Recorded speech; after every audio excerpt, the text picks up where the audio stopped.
So I pointed out briefly in one of my previous videos about how Trump recognized that Jared Kushner had led him astray by feverishly reaching out to the black community, and predominantly only the black community, the whole time he was in office. Even before he was in office, who remembers when he promised $100 billion of the taxpayers' money to the black community and only the black community? And then during COVID, when he started talking about the Platinum Plan while everyone was suffering, not just the black community, everyone was suffering, he was talking about basically making good on that promise after already making good on that promise, but by giving them special privileges, giving them a, quote, Platinum Plan. This doesn't even scratch the surface when you talk about his insane criminal justice reforms like the First Step Act, okay, and the executive order that he put through, barring police chokeholds, limiting the police's ability to shoot into moving vehicles, telling them they had to dodge the vehicle as opposed to shoot into a vehicle being used as a weapon to kill them.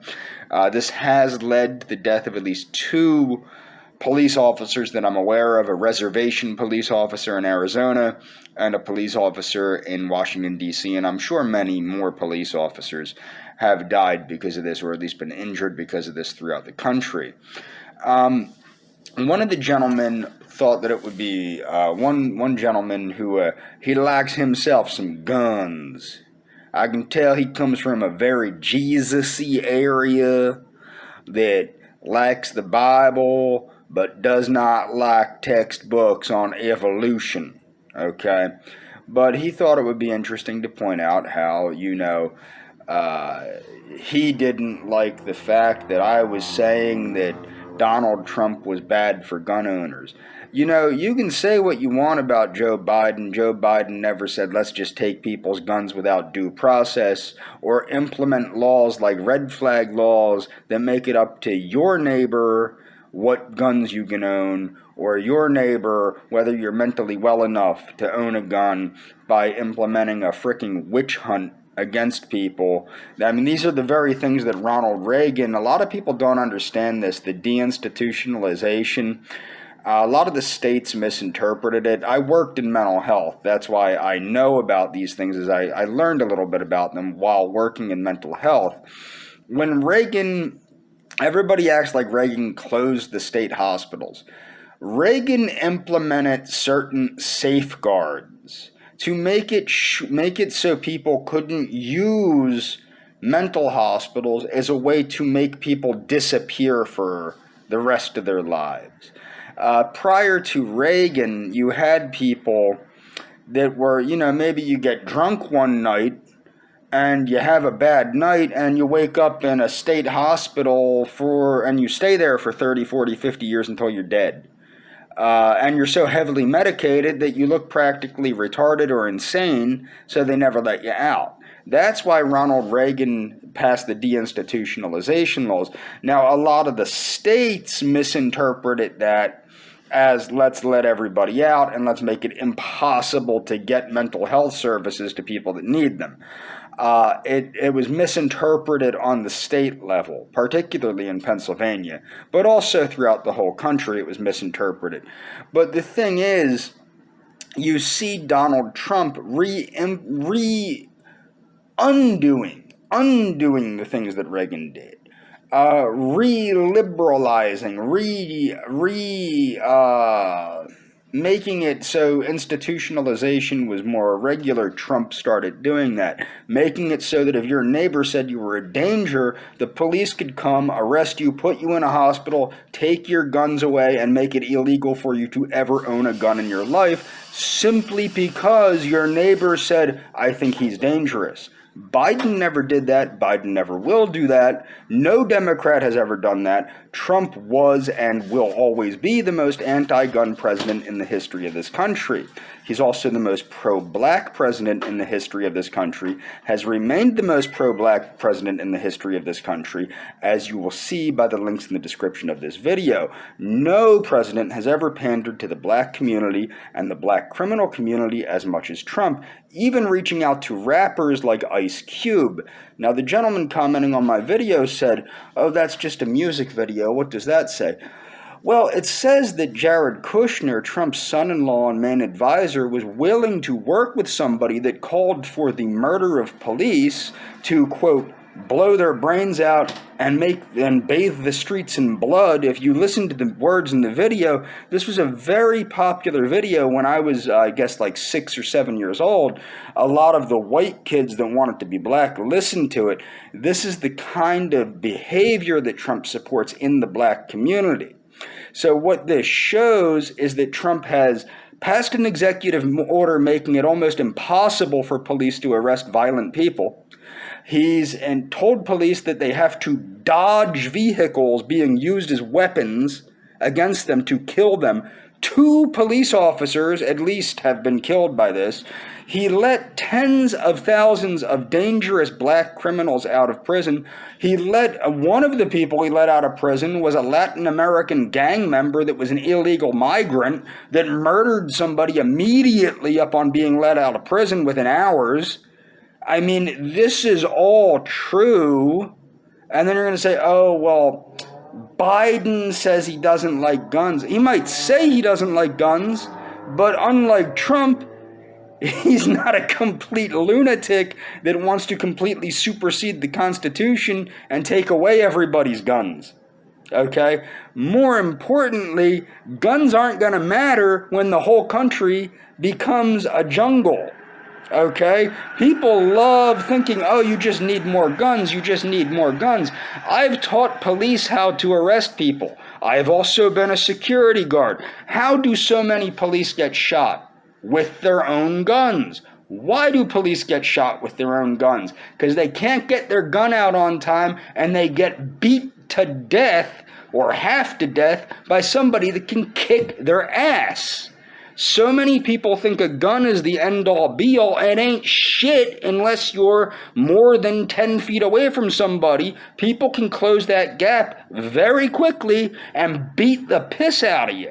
And people just do not frickin' get this. They think all you need is a whole bunch of guns.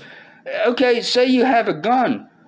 Say you don't know that 6 other people from 30 feet away have a gun and they're driving by and they're going to blow your brains out. This is why you need laws like Biden has just passed, these strike forces, to take illegal guns off the street, not affecting legal gun owners.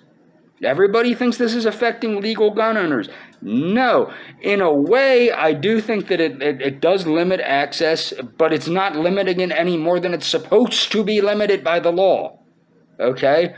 Now, I've said this in past videos. In order to legally do this, I don't think that the gun restrictions that we have are legal. But I do believe that the U.S. Constitution needs to be amended to make them legal. Not everybody needs a frickin' gun. If you're on government benefits, if you're on veterans assistance or Social Security because you're too crazy to hold a job, you don't need a gun. Then the dude points, oh, and then Trump made it easier for people that are too retarded to handle their finances. Now they can get guns. If you can't balance your checkbook, chances are you do not need access to firearms. That's all I'm saying.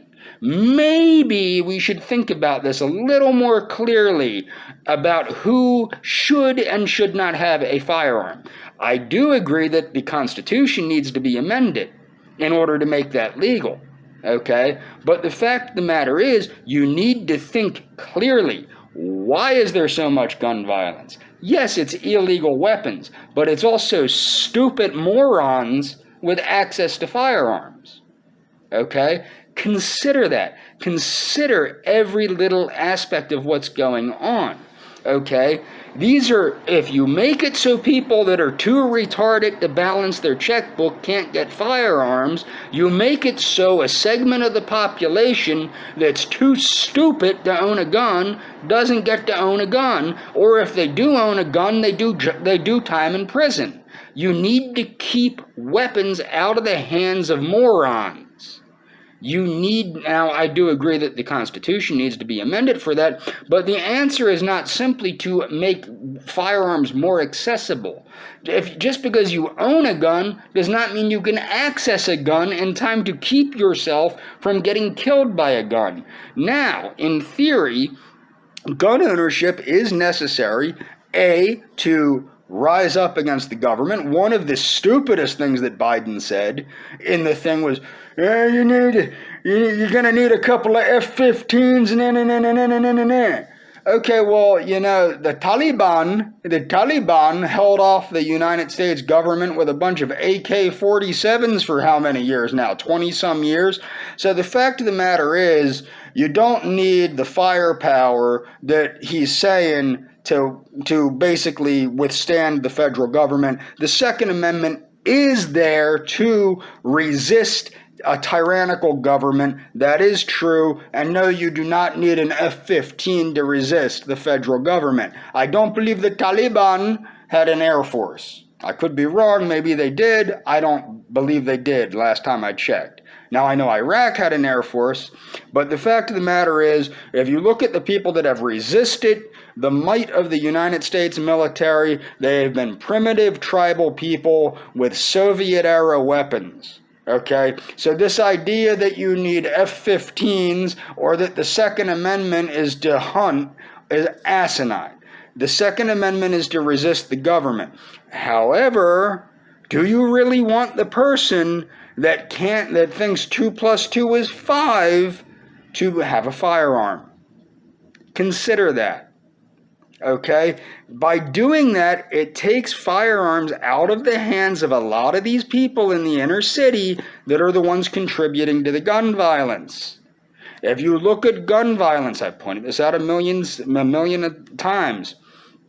Gun violence, at least everywhere that I know of in the United States, does not happen because people from the rural areas that go hunting are going into the inner city and killing inner city people. It happens because people with illegal firearms in the inner city that are stupid are purchasing firearms illegally and then using those firearms to commit acts of gun violence against other people.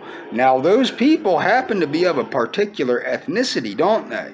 Now, we're not going to talk about what ethnicity that is because I don't want my video to get taken down. However, you have to understand, like the enforcement of the drug laws, this is what people, Biden was racist because crack cocaine put you in prison longer than powder. You just don't smoke crack if you don't want to go to prison. Jesus Christ, how hard is that? Just don't smoke crack. It's not racist. I know white people that were when I worked at the mental health place I worked at, I know white people that were put in prison for crack cocaine violations. It wasn't a racist law. It was an anti-crack cocaine law, okay? That's the same reason you should consider the fact that these mental health laws and things like that help to get violent criminals to keep them from accessing certain things that allow them to commit violent crime. Now, I know what you're saying. They can use knives. Yes, except for the fact that it also makes it easier to put them into mental health, as he did talk about, put them into mental health supervision and things like that. Now, people know my view on mental health. I'm not going to elaborate on that. I think it's a violation of people's rights. But the fact of the matter is, there's more than one way to skin a cat. You have to look at every way possible to implement things that will bring down the violence. We have an epidemic of violence because of Trump's pro-criminal legislation, pro-criminal executive orders, his pandering to criminals, and the hilarious thing is that's why he lost. Because people like me, who was Trump's base in 2016? People like me, predominantly white, people that cared about whiteness, people that cared about the whiteness of this country, people that did not want to see this country turn into a third world hellhole. Did Trump do anything to keep that from happening? No, he did not. He did finally implement construction on the fence. That's not a wall, that's a fence. If I can see people on the other side of it, it's not a wall. The zoo, the animal enclosures are not walled in. That's a fence. Those are bars. When you go to prison, you're not behind walls, you're behind bars. Come on, let's use our brains here. And by the way, walls do work, but not as well as E-Verify, not as well as not allowing foreigners to get any of our social programs, not as well as getting rid of the frickin' visa programs that bring these people here from these other countries to take our jobs. Okay? He implemented nothing to keep the people out of this country. Okay? So that's why he did not win re-election, is because people that were paying attention, sadly, it obviously wasn't very many, but the people that were paying attention did not vote for him again, and the people that he was pandering to, the blacks and the Jews, did not vote for him any more than they really did the last time, which was not very much, because they hate him. And at least he recognizes that now. At least he recognizes that he was betrayed by Jared Kushner, the dude that lost security clearance, that he overrode because he had such close connections to Israel, and Israel is a country known to spy on the United States and that has committed actions against the United States like the USS Liberty attack and the Lavon affair. And that's all for this video.